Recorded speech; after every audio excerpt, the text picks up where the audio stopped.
Good evening, everyone. Welcome to the Environmental Planning Commission meeting of September 18th, 2024. I will call the meeting to order at 7 o'clock p.m. For those joining us in person, please note that due to our hybrid environment, audio and video presentations can no longer be shared from the lectern.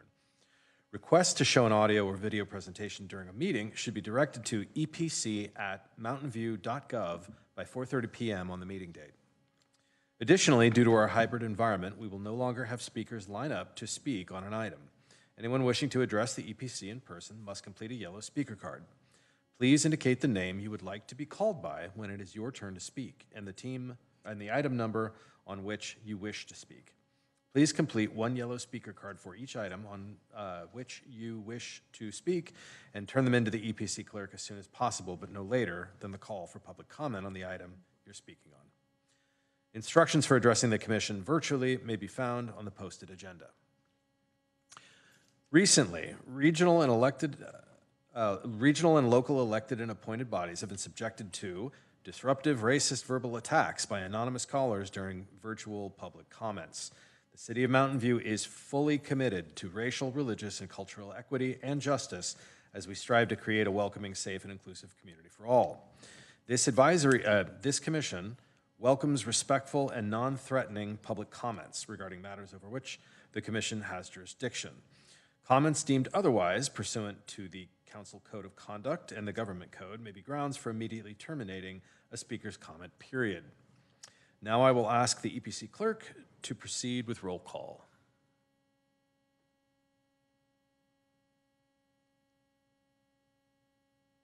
Madam Clerk? Oh, okay. It appears that we have all 7 of our members here, according to my screen. So we're going to say we're 7 of 7. We've got everybody. Okay. All present, thanks. All present. Thank you, Madam Clerk.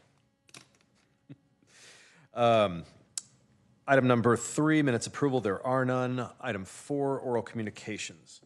This portion of the meeting is reserved for persons wishing to address the EPC on any matter not in the agenda. Speakers are allowed to speak on any topic for up to 3 minutes during this section. State law prohibits the Commission from acting on non-agenda items. If anyone in attendance would like to provide comments on non-agenda items, please fill out a yellow speaker card and provide it to the EPC clerk. If anyone on Zoom would like to provide comment on non-agenda items, please click the raise hand button in Zoom or press *9 on your phone. Phone users can mute and unmute themselves with *6. Madam Clerk, do we have any speakers? Well, we have one in-person speaker, Logan Herrera. All right. Oh, okay. Not at this time. Gotcha. All right. There being no speakers for oral communications under item 4, we will move to item 5, public hearing. Item 5.1 specifically, eliminate minimum parking standards for residential uses in Article 10, parking and loading of Chapter 36 zoning of the City Code and the P19 Downtown Precise Plan, P38 El Camino Real Precise Plan, P40 San Antonio Precise Plan, and P41 East Wisman Precise Plan. First, could the commissioners with conflicts of interest related to this item please make your recusal statements now? Commissioner Clark. So I'm recusing myself from discussion of the elimination of minimum parking requirements due to the proximity of my personal residence to the El Camino Real Precise Plan area. Thank you, Commissioner. And I am recusing myself from discussion of the elimination of minimum parking requirements due to the proximity of my personal residence to the El Camino Real Precise Area Plan as well. Thank you, Vice Chair. We'll give him a moment to relocate and then we'll get started.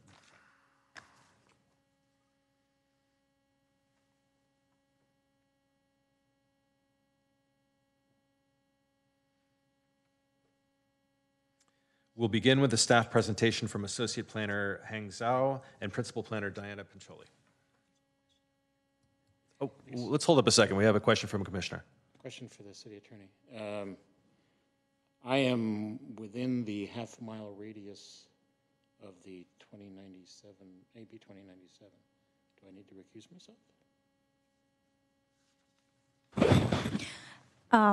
If I may, we're not proposing any changes for AB 2097 as part of today's agenda. so that would not be required. Right, thanks. All right, to the staff presentation. Please take it away. Good evening, Commissioners. My name is Hang Zhou, Associate Planner with the Planning Division. I'm joined here by Principal Planner Diana Pancholi. The item in front of you tonight is to consider amendments to the City Code and a few specific precise plans to eliminate minimum parking requirements for residential uses. For background, since January 2023, Assembly Bill 2097 eliminated minimum parking requirements for most development projects within a half-mile of a major transit stop. The state law allows developers to set their own parking needs based on specific conditions rather than following the city's minimum parking requirements. However, AB 2097 still allows cities to require minimum parking spaces for electric vehicles and disabled persons. In the city of Mountain View, there are currently 6 major transit stops, including 4 light rail stations and 2 Caltrain stations. These areas within half-mile of the transit stations are highlighted in blue on this map here. Later in April 2023, the City Council adopted the 6-cycle housing element, which covers the 2023 to 2031 planning period. As part of this housing element, Program 1.2 was introduced to eliminate minimum parking standards in certain cases. This program included 3 subtasks. Subtask A required eliminating the minimum parking requirements for 100% affordable housing development. This was completed as part of the zoning code update in December of last year. Subtask B calls for codifying exemptions to parking requirements for residential developments in the El Camino Real, San Antonio, Downtown, and East Wisman precise plans, as well as in the Moffett Boulevard general plan change area. This subtask is due by December 31st, 2024, and is the item presented to you tonight. Subtask C requires codifying exemptions to parking standards for projects that meet enhanced transportation demand management criteria with a due date of December 31st, 2026. This will be addressed as part of the citywide TDM ordinance, which is currently being developed and have an anticipated adoption timeline of 2025. This program aims to provide greater flexibility in land use and site design, facilitating the development of diverse housing and mixed-use projects that align with the city's long-term vision. Housing Element Program 1.2 went above and beyond AB 2097 that further eliminates the minimum parking requirements for all residential developments and any residential component in mixed-use developments in Chapter 36 of the City Code, as well as 4 precise plan areas as highlighted in yellow here. In the precise plan areas covered by AB 2097, this means that although no minimum parking is required, electric vehicle parking and parking for disabled persons are only required if a developer chooses to include parking voluntarily and is calculated based on parking being provided instead of parking being required per building reach code. In precise plan areas not covered by AB 2097, the proposed amendment will align residential parking requirements with those inside AB 2097. However, it's worth to note that the current minimum parking requirements for non-residential development will remain in effect in the areas highlighted on this map. In line with the proposed amendments, there are other minor amendments which are proposed for internal consistency. This includes removing parking reduction option for multifamily residential development in El Camino Real Precise Plan and the San Antonio Precise Plan, removing car share vehicle requirements for multifamily residential development in East Wisman Precise Plan. And finally, making it clear that if parking is not required but voluntarily provided, those spaces must still comply with standards for access, size, design, and other safety-related requirements in the parking ordinance. This is to ensure parking is developed in a way that is usable, promotes good circulation on site, and will not create hazards for those using the spaces. In summary, the proposed amendments will eliminate minimum parking requirements for residential developments only, which aims to allow for greater flexibility in land use and site design, enabling the creation of diverse housing and mixed-use projects. There is no change to the current requirements for non-residential development. Although developers are no longer required to provide residential parking in those areas, they can still choose to provide parking based on market needs voluntarily. In such cases, required electric vehicle and ADA spaces will be calculated based upon the voluntary parking proposed per the Building Reach Code. Additionally, the amendments to the precise plans include language clarifying reference to the City Code for parking and an access design development standards. The proposed amendments to parking requirements are exempt from California Environmental Quality Act as per section 15061 subsection B3. Staff has received 3 public comments on this item. 1 is in support, 1 is in objection, and 1 is just inquiry only. In conclusion, staff recommends that EPC recommend to Council to adopt the ordinance amending Chapter 36 of the City Code and adopt the resolutions amending the Downtown Precise Plan, El Camino Real Precise Plan, San Antonio Precise Plan, and East Wisman Precise Plan. As a next step, City Council will review EPC recommendation on the proposed amendments at a public hearing tentatively scheduled on November 12, 2024. This concludes the presentation, and the staff is available for questions. We also have the Assistant Community Development Director, Amber Blinzinski, here in person, and our Community Development Director, Christian Murdoch, joining the meeting virtually to help answer any questions. Thank you, Ms. Zhou. Questions from the commission?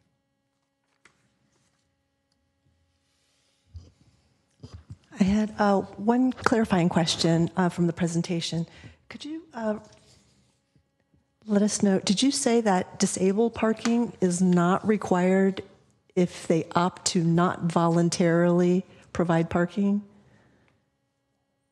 That's part of the... Amber? So yes, the ADA and EV parking are calculated based on the number of parking spaces required or provided per the building code. And now that we're removing the required number of parking spaces in these areas, so it is only going to be required when parking provided voluntarily and calculated based on the parking provided voluntarily. Legally, that's the way it goes because of the way the state law is worded. Okay. Yes. Yeah. So, yeah, that's correct. So it's so under AB 2097, if that was the only state law that regulated parking in our city, then you would still be able to require ADA or EV parking based on the minimum parking requirement that used to be allowed, right? So let's say in a office development, you needed 1 parking space per 1,000 square feet, right? And you needed like 40 parking spaces total. And then the building code calculated that out to like 10 EV or ADA parking spaces. The minimum that applicant would have to provide are those minimum ADA and EV parking spaces, period. However, the housing element is taking that a step further in stating that we will be removing minimum parking standards. And when you remove minimum parking standards, then there's no basis to calculate those EV or ADA parking spaces. So if somebody is going to provide no parking, and we don't normally see that, and it will be rare to see that, so I want to make sure we're all aware of that. If someone provided no parking under the modifications we're making to be in keeping with the housing element, they would truly be required to provide no parking. Okay, thank you for clarifying that. Yeah. I know Never mind. I'll wait till later. Thank you. Did anyone have any other questions? Because I'll ask a couple more, if not. Go ahead. I just have a question about how much discretion do we have in this decision? It seems like there's the state law, there's the housing element, so it kind of seems like we pretty much have to approve this. Yes, I would say we don't have much discretion here because the housing element was approved by City Council and it's required by the state. And AB 2097 is also state law that we have to follow. So. Okay, that's what I thought. Thanks. Yeah, I do want to say though, I think, I don't want to say that there's not any discretion at all. I mean, this is our, in our adopted housing element, we are following that to a T. Could, the council suggest some sort of alternative that still meets, this requirement or this, what we've said we would do? I think that there's potential there, but we are, as staff, following this exactly how it's written. And that's what we're bringing to you tonight. Okay, thanks. Further questions from the commissioners?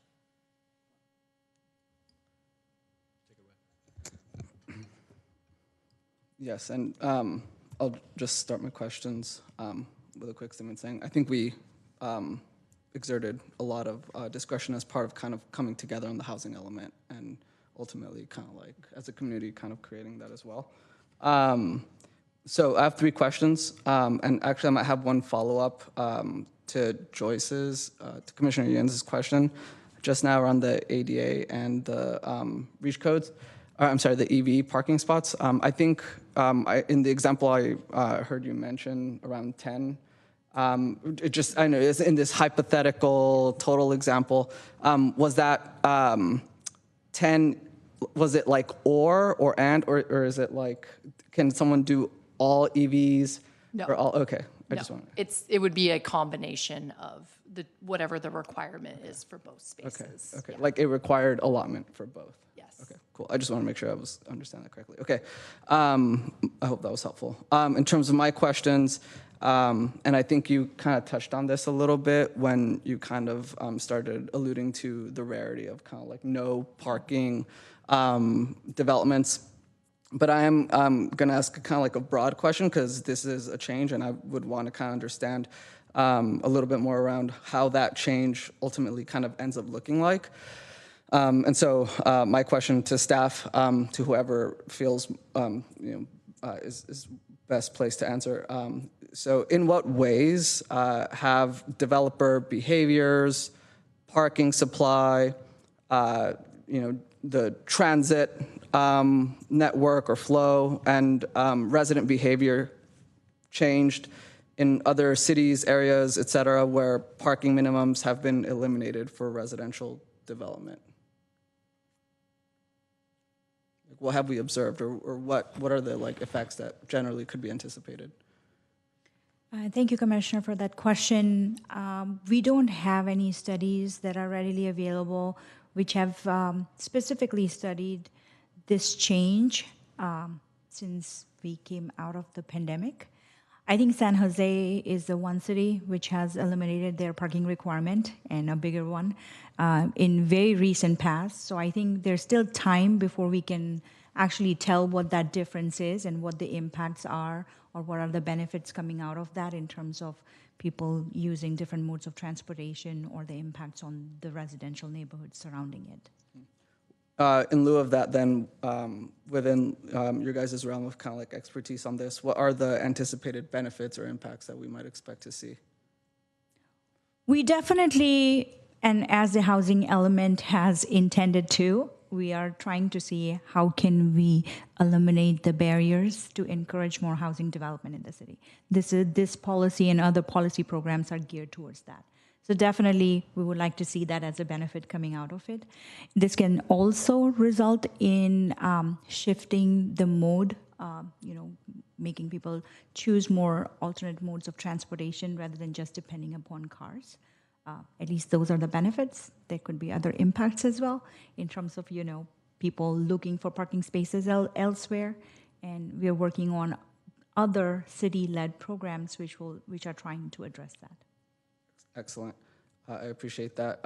My second question, and I think, we're kind of touching on the kind of like discretion question. On the flip side of that, let's assume that we did kind of like,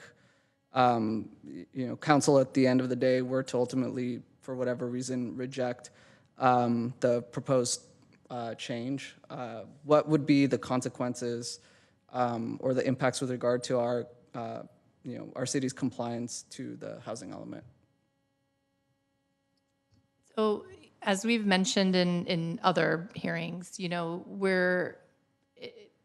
that's not completely known at this point. I think that what, HCD, from what we understand in our conversations with them, are looking for everybody to put forth their good faith effort in getting their projects and their implementation done.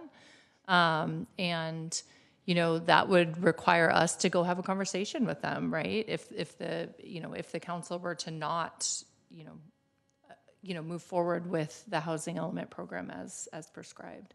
So I think, that's a bit of an unknown, and it would require more conversation to figure that out. And obviously, we hope we're not in that position.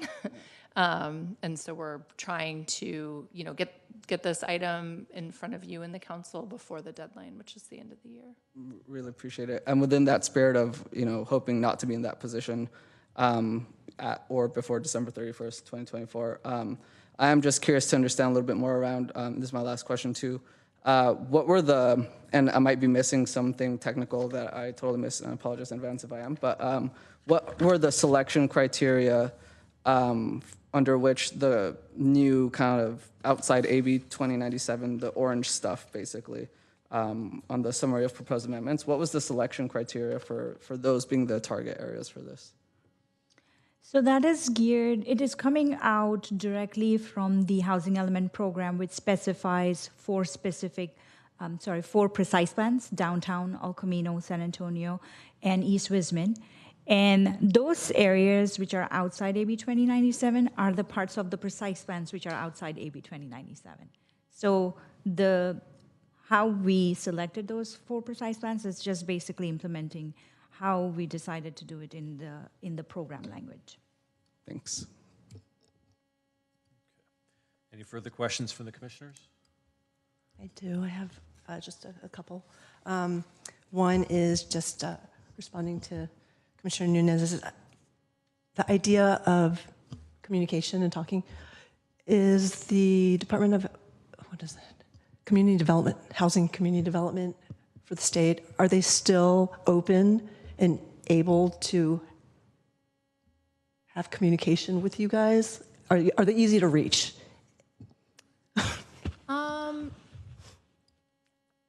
I wouldn't say that it's like extremely easy to reach them, but if we reach out for guidance or we submit requests through their they have a portal that you submit questions, they do respond to us. Sometimes it's takes a little while, but I think there is communication there, and I think we know some people who we've had conversations with who may be easier to reach out to. But most of our conversations have come through something that's been submitted through the portal, and then they reach out to us to have those conversations. Okay, thank you. And then the two other questions I had are regarding, if staff wouldn't mind just updating us on the downtown parking strategy and what surveys have been done. I believe Commissioner Nunez touched upon it as well. I know we haven't done much since COVID, and that was a whole different environment. So if you wouldn't mind doing that, and then I'll have another question afterwards. Sure. And thank you for the question, Commissioner. We adopted the parking strategy in 2021, and it identifies several implementation items specifically for downtown parking strategy. Since then, because of the staffing limitation and actually prioritizing other items, we haven't made any significant progress on that. There were some minor items which have been implemented, but nothing substantial. Right now, we are in a process. We are actually going to go back to the City Council in October for securing some funding to get consultant on board to start the implementation process on those implementation items. Okay, And in terms of the studies, that's why we have not done any studies yet. We do regularly do parking assessment of our parking garages and parking lots. And those are just in preparation of when we get to the step of implementing some of our strategies. For the consultant. For the consultant, yes. Okay. And then the second question was, could you remind us of the schedule for the TDM implementation? I know we reviewed it once. It was sort of very high level, and where we're at with that. And the, I guess, second question, part B, would be whether or not any of this might affect either of those plans, I guess, mainly the TDM plans. Yeah, so that we are in the process of preparing a citywide transportation demand management ordinance. And at this point of time, we're working with our consultants to figure out the thresholds based on the input that we receive from EPC and City Council. And it is tentatively scheduled to be coming back for adoption in fall of 2025, as mentioned in the presentation. AB 2097 had a very major impact on, some of the related parking requirements that we discussed today. So that has already been in effect, and we are taking that aspect of it into consideration as we prepare our TDM ordinance. When we will revisit our parking strategy and how we are going to implement it, it's definitely going to also impact the baseline of where we start, because we did the study, we adopted the parking strategy in COVID, and since then things have changed a lot, so we'll have to do some studies again to see what the baseline is. Okay, great. Thank you so much. And just one last question from me. I understood there were 3 comment letters from the public about this project. I must have missed them in my packet. So could you just very quickly cover who sent them and what the general tenor of the letters were? I think we'd probably all just like to know what was in them. So I will just make it clarify that it was recent communication. That's why it was not in your packet. But they will be attached to the council item when it will go as part of the council package for sure. And we'll shortly just describe what the comments are. Perfect. Thank you. Actually, there is one comment from Charles Riegler.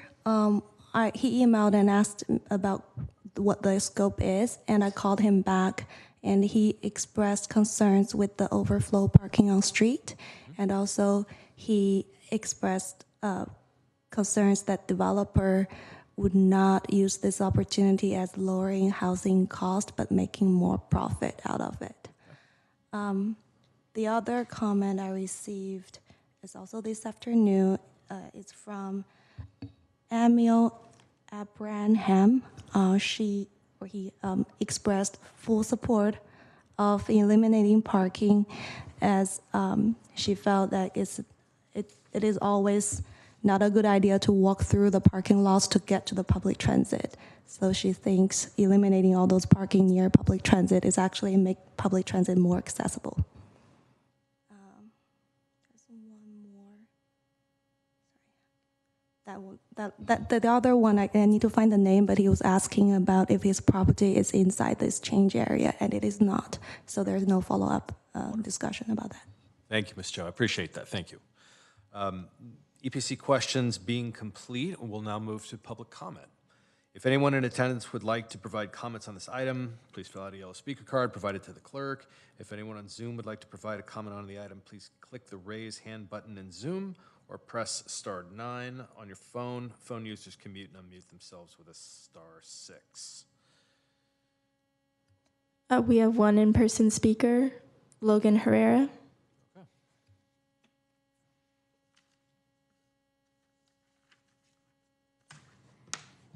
Hello, I appreciate being able to comment on this with all of you today.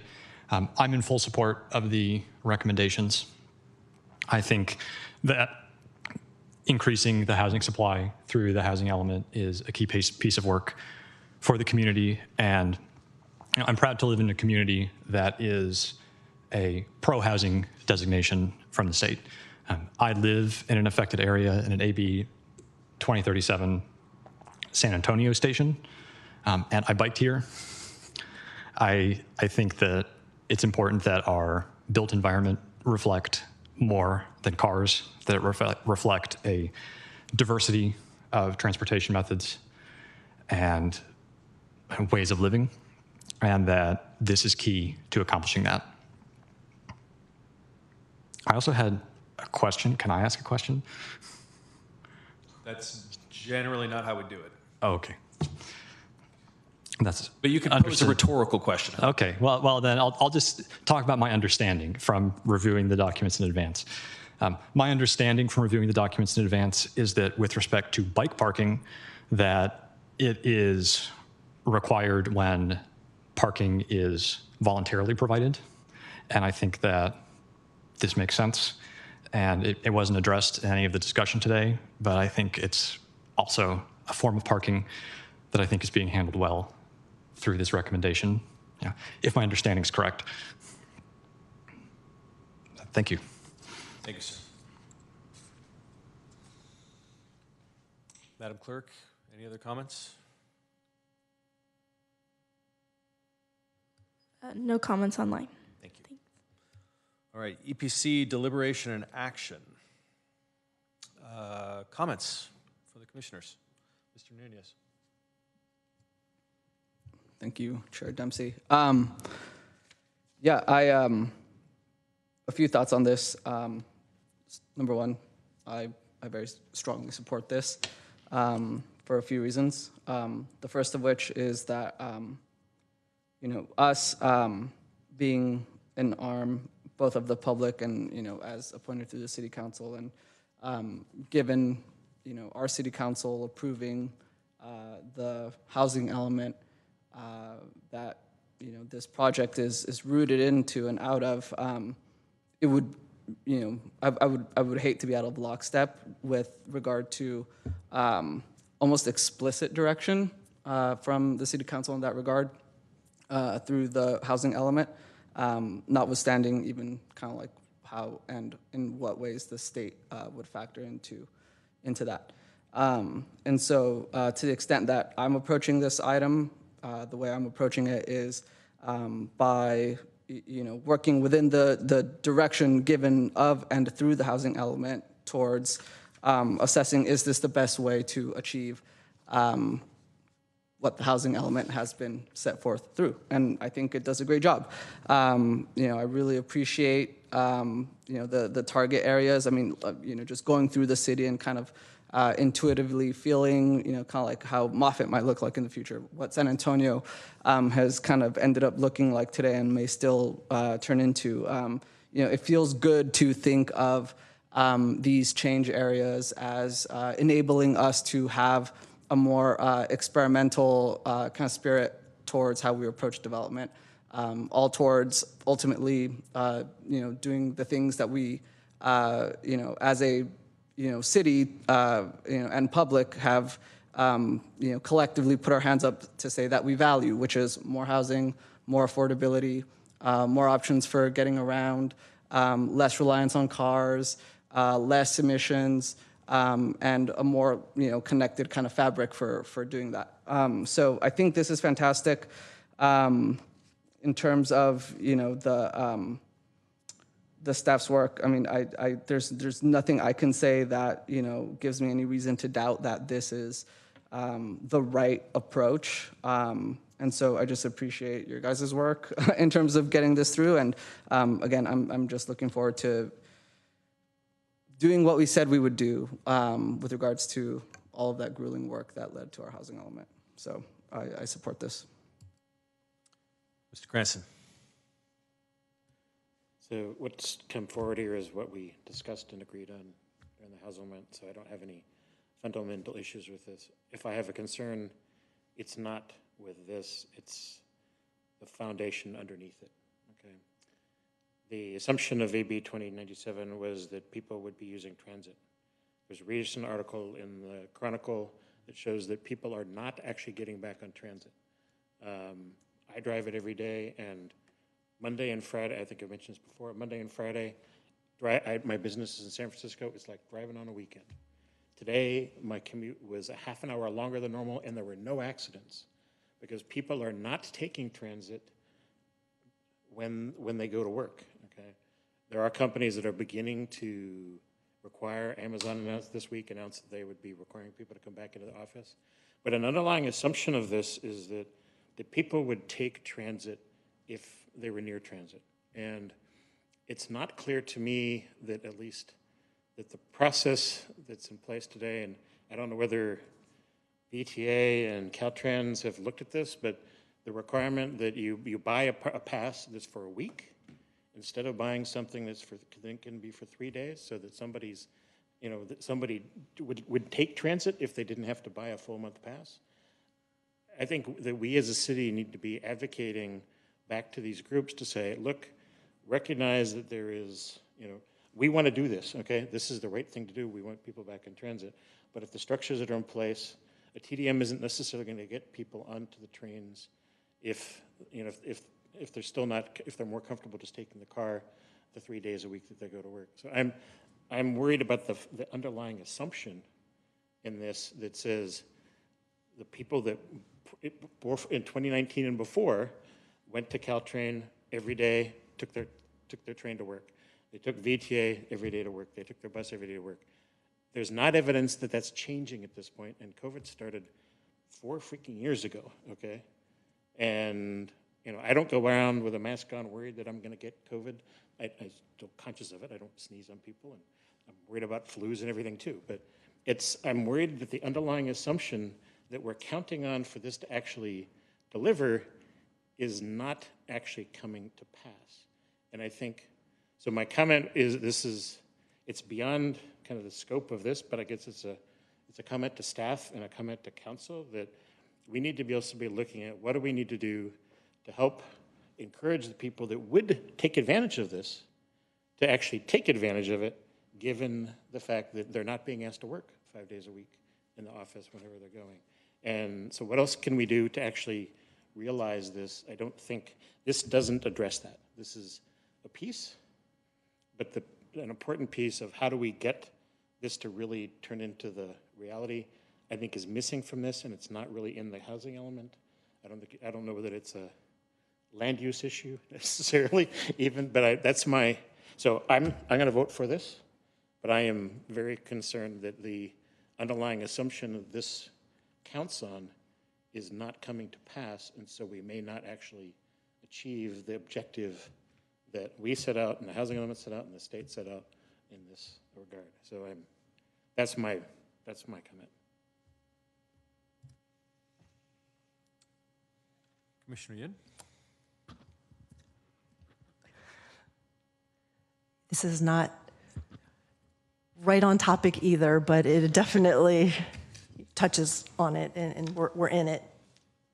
Commissioner Cranston, you opened it, so I'm going to dive in.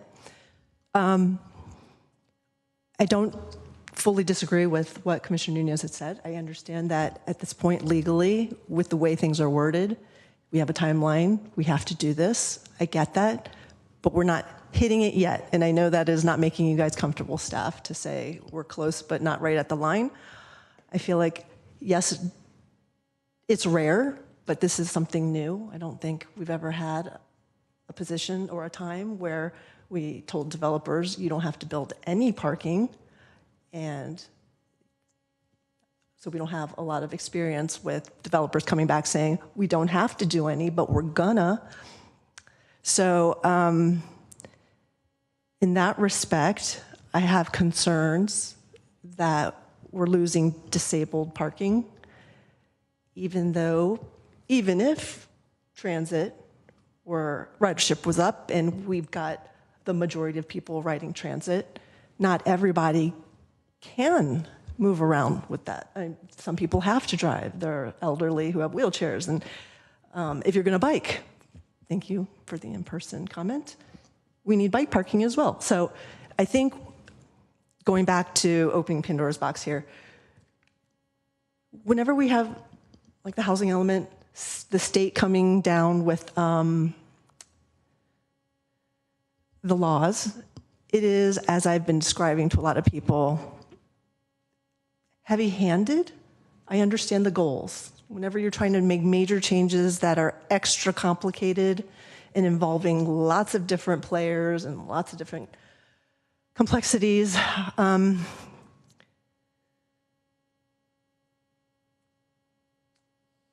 when the state comes in, it's like using a sledgehammer.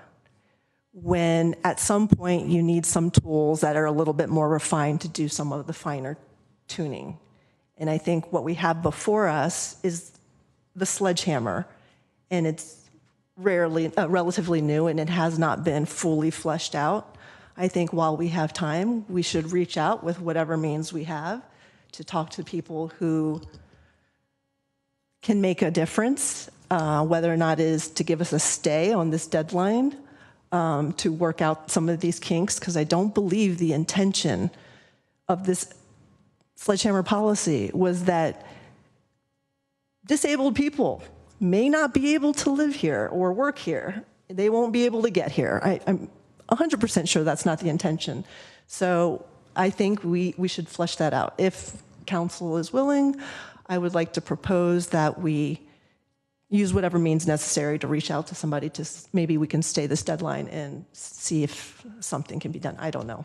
Honestly, I don't have the answer at this point, but I feel like it's worth a try because I am concerned that by doing away with the parking regulations and the ability for the city to mandate some sort of parking, that there's an opportunity there for developers to just say, I don't have to do it. Why would I do it? Because that's not unheard of.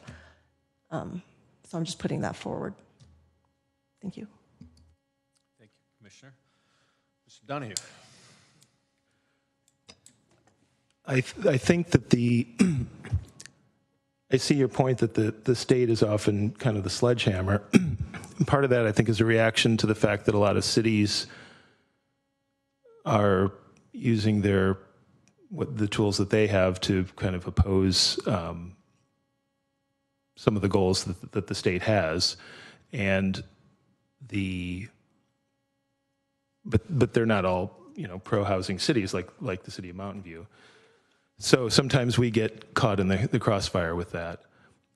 That being said, the housing element went through a long process, a lot of public input, and this is what came out of that process. And so I generally think that this is the direction that the council wants, that the people wanted through that entire process. So I'll be supporting it. Another comment on the public transit. It is unfortunate that ridership is still down. I mean, maybe the new electric trains will help that. Maybe kind of not having parking and will force people to take public transit. I don't know. That seems, I don't know if that's really the right way to do things, but maybe that will happen. So anyway, I will be supporting it because I think that, per my question earlier, there's not a lot of discretion. So, and this is what we have collectively decided in April of 2023 when the housing element was adopted. So for my part, I'm not going to plow any new ground here. I think on the whole, it's important that we respect the direction of council, that we honor our commitments in the housing element, and that we follow the law. And on the strength of that by itself, I will be voting in favor of this tonight. Maybe the one thing that I will add, and it's, I myself don't want to get into second guessing some of the decisions made before, but let me make one comment about what we should do next. We should have good qualitative metrics about traffic impacts and parking impacts for the folks that live here going forward, so that it is relatively easy for people to see what we've bought with policies like these and others. And if there is an easy, objective way to say, you know, parking impacts, they're real bad in this area, that area, the other, I think having that kind of data so that we can have a reasoned conversation about, are there places where there's just, it's not working? But we need data to do that. And so my plea going forward is simply that we continue to invest in not only data collection, but data presentation in a way that the public can actually access easily and understand easily, and we can access and understand easily. So if there's places that are really getting crunched and people are suffering, we'll know, and we'll know why, and we'll know how big it is, and then we can talk about what to do with it and maybe share some of that data with the folks in Sacramento going forward. So I'll stop there. If there's no further comments, I'm willing to entertain a motion. Oh, Ms. Yun. Just in the discussion. Yeah, I wasn't trying to say that, you know, I'm not laying fault. There was no fault. I understand the reasons how we got to where we are. My only point was that state laws tend to be sledgehammers. It's just the way it is. And in addition to policy, I understand the direction of the policy and the reasons for it. I'm not against that, but these are sledgehammer policies. They're not fine-tuned, so there's the concern. And I understand that we have to get things going, but just because we're not right there at the day, I'm just putting it out to council, if they're listening, that we should use whatever means possible to go ahead and reach out and talk to someone in Sacramento to tell them that there are some concerns and there might be unintended consequences. Sometimes I do realize that you push farther beyond the limit in order to get what you want later, and then you backtrack. That's another way to do it, but I'd prefer to, you know, get there in an efficient way. And Mountain View is not one of those cities that says, no, we're not going to do it, we're not going to do it. Mountain View is a city that has proven that we're willing to. So I think if we have any leg to stand on, or if any city has a leg to stand on, it is us. So I'm just putting that out there. I understand that we really have no choice in this matter at this point. But I guess that's it for now. Thank you. Thank you, Ms. Yin. Mr. Cranston.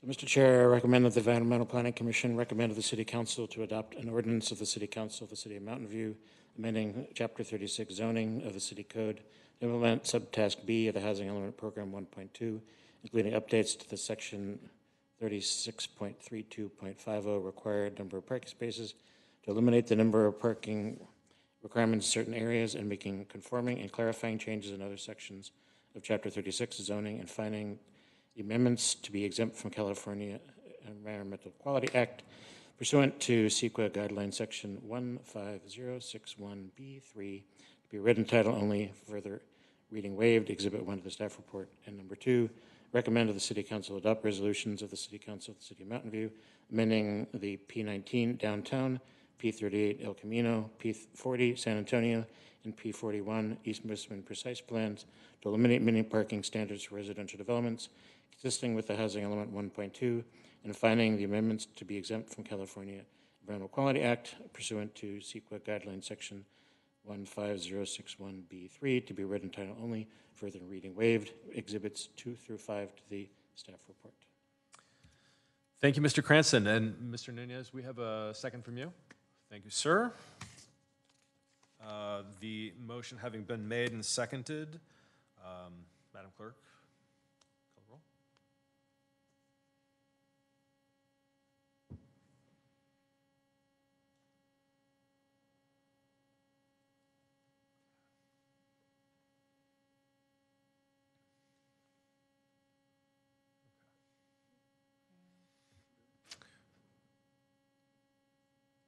I do not see, do you see, does anybody have their voting screen up?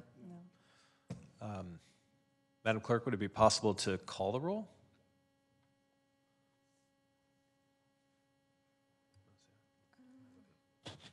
Commissioner Clark is absent. Commissioner Cranston? Aye.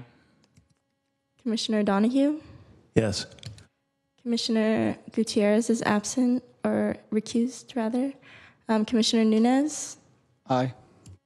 Commissioner Dempsey, Chair Dempsey? Aye. And Commissioner Yin? I'll abstain.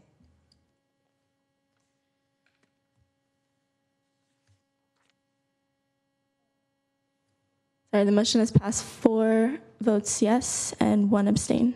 Thanks. Thank you, Madam Clerk. All right, item 6, Commission and staff announcements. Ms. Pancelli, do you have anything, or no action will be taken on any questions raised by the commission at this time, I might add? We'll just bring the commissioners back. Sorry, just a minute. Yes, please.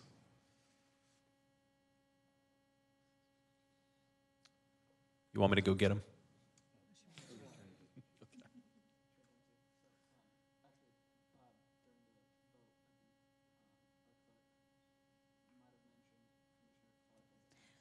Oh, that's a good point. Can you And I'll clarify make that, Madam the, Clerk? yeah, so just for the record, for the vote, Commissioner Clark recused from the item. I think it was previously incorrectly stated that he was absent. He was, Commissioner Clark and Commissioner Gutierrez recused from this item.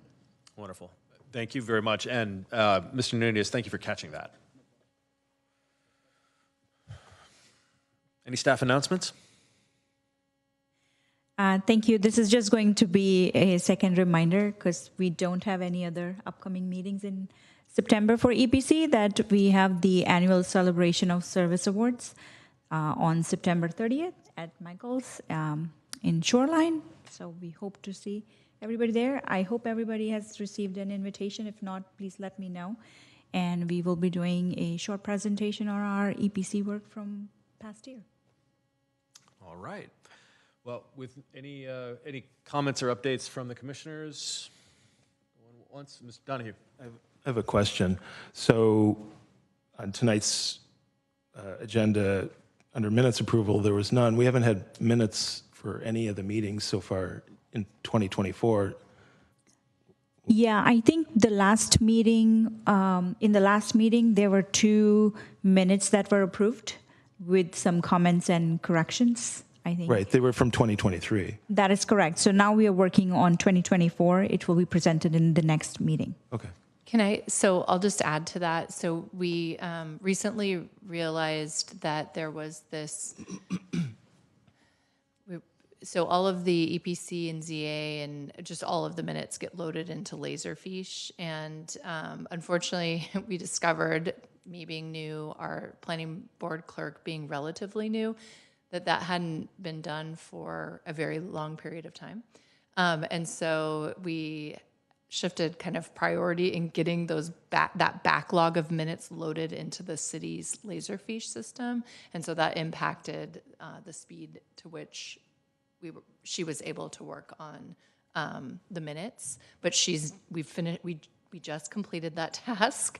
And I know that she's working on the minutes. Okay, I just want to make sure that we're not years in arrears.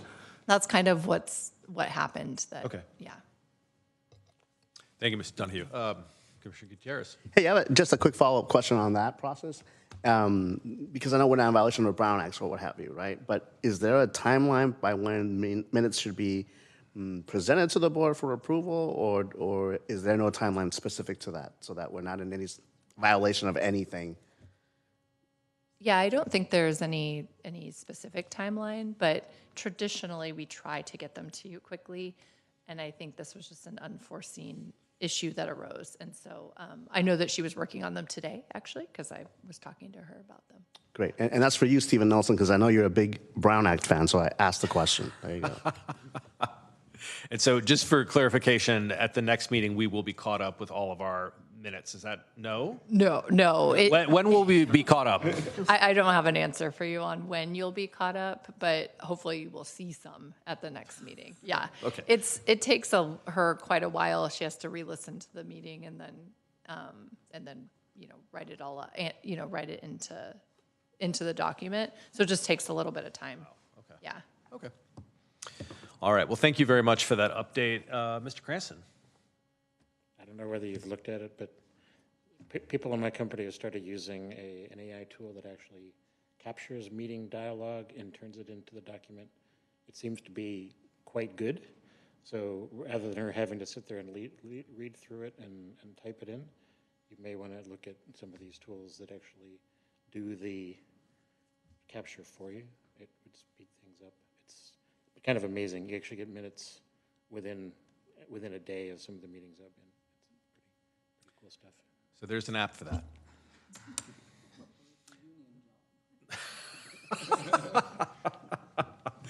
Okay, any further comments from the commission? All right, there being none, we will adjourn this meeting at 7:56 p.m. The next regularly scheduled EPC meeting will be held on October 16th, 2024. Thanks, everybody.